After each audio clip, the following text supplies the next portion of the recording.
শিশুদের খাবারের নিরাপদ প্রস্তুতি, পরিবেশন এবং সংরক্ষণ সম্পর্কিত টিউটোরিয়ালে আপনাদের স্বাগত। এই টিউটোরিয়ালে আমরা শিশুর খাদ্য সুরক্ষা নির্দেশিকা সম্পর্কে শিখব। প্রস্তুতি, পরিবেশন এবং সংরক্ষণ। চলুন শুরু করি। শিশুর খাবারের নিরাপদ প্রস্তুতি খুবই গুরুত্বপূর্ণ। এটি শিশুকে খাদ্যবাহিত সংক্রমণ থেকে রক্ষা করে।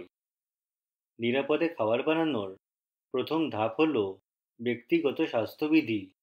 ব্যক্তিগত স্বাস্থ্যবিধি একই শৃঙ্খলার আরেকটি টিউটোরিয়ালে বিস্তারিতভাবে ব্যাখ্যা করা হয়েছে।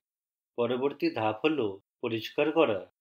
খাবার বানানোর সম্পূর্ণ এলাকা, পাত্র এবং কাটার বোর্ডও পরিষ্কার করুন।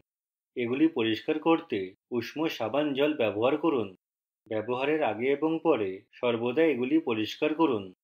এছাড়াও কাঁচা খাবার ধরার পর এবং অন্যান্য খাবারের সংস্পর্শে আসার আগে এগুলো পরিষ্কার করুন। শিশুর খাবার বানাতে ব্যবহৃত পাত্রগুলো ভালোভাবে ঘষে পরিষ্কার করতে হবে। ফুটন্ত জল দিয়ে ভালো করে ধুয়ে নিতে হবে। বাতাসে শুকাতে হবে অথবা অব্যবহৃত পরিষ্কার কাপড় দিয়ে মুছে নিতে হবে। এগুলো সবসময় ঢেকে রাখতে হবে। সকল খাদ্য উপাদান সঠিকভাবে পরিষ্কার করতে হবে। তাজা ফল এবং শাকসবজি পরিষ্কার জল দিয়ে ভালো করে ধুয়ে নিন। খোসা ছাড়ানোর এবং কাটার আগে ধুয়ে ফেলুন।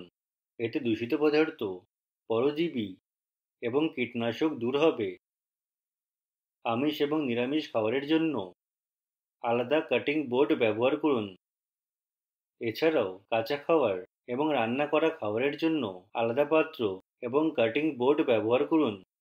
এটি কাঁচা খাবার এবং মাংস থেকে অন্যান্য খাবারে জীবাণু স্থানান্তর রোধ করবে। রান্নাঘরে ব্যবহৃত যে কোনো কাপড় নিয়মিত বিরতিতে বদলান এবং ধুয়ে ফেলুন। ক্ষতিকারক ব্যাকটেরিয়া ধ্বংস করতে শিশুর খাবার সঠিকভাবে রান্না করতে হবে। এছাড়া পরিবেশনের আগে নিশ্চিত করুন যে শিশুর খাবার সম্পূর্ণরূপে রান্না হয়েছে। খাবারটি স্বাদ করে রান্নায় সঠিকভাবে হয়েছে যাচাই করুন। এছাড়াও রান্নায় কাঁচা থাকার কোনো লক্ষণ রয়েছে কিনা তা দেখুন। এরকম আরেকটি লক্ষণ হলো মাংসের ভেতরে বা বাইরে গোলাপি ভাব দেখতে পাওয়া। শিশুর খাবার বানানোর সময় কয়েকটি মৌলিক সুরক্ষা নির্দেশিকা পালন করতে হবে। শিশুকে খাবার দেওয়ার সময় যেসব নিরাপত্তা নির্দেশিকা মেনে চলতে হবে তা আলোচনা করি। প্রথমে শিশুর কাপড় এবং খাওয়ানোর পাত্রগুলি ভালোভাবে ধুয়ে নিন। খাওয়ার জায়গা এবং শিশুর চেয়ার বা বসার জায়গাটি ভেজা কাপড় দিয়ে পরিষ্কার করুন। ব্যবহারের আগে সম্পূর্ণ শুকিয়ে নিন। শিশুকে খাওয়ানোর আগে মা এবং শিশুর হাত পরিষ্কারভাবে ধুয়ে নেওয়া উচিত। যে সকল শিশু নিজে খেতে চায় তার অবশ্যই হাত ধুয়ে নেওয়া উচিত। শিশুকে খাওয়ানোর আগে খাবারের তাপমাত্রা যাচাই করুন। হাতের তালুতে অল্প পরিমাণে খাবার রেখে এটি যাচাই করতে পারেন।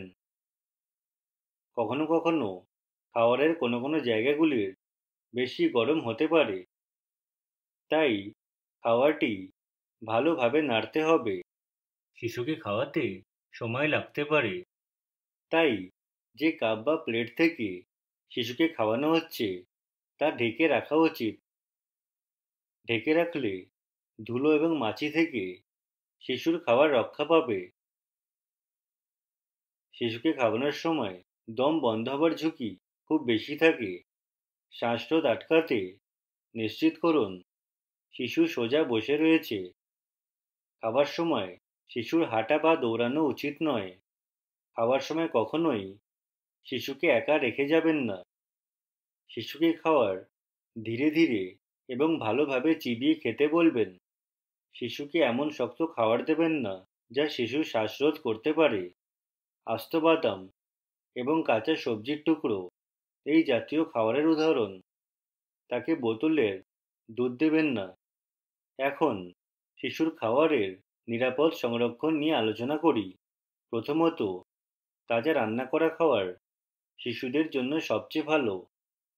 শিশুর থালায় বেঁচে থাকা না খাওয়া খাবার সবসময় ফেলে দিন। থালায় থাকা খাবার শিশুর লালার সংস্পর্শে এসেছে, এতে ব্যাকটেরিয়া থাকবে। পুনঃব্যবহারের জন্য খাবার রেখে দিলে এই ব্যাকটেরিয়া দ্রুত বৃদ্ধি পাবে।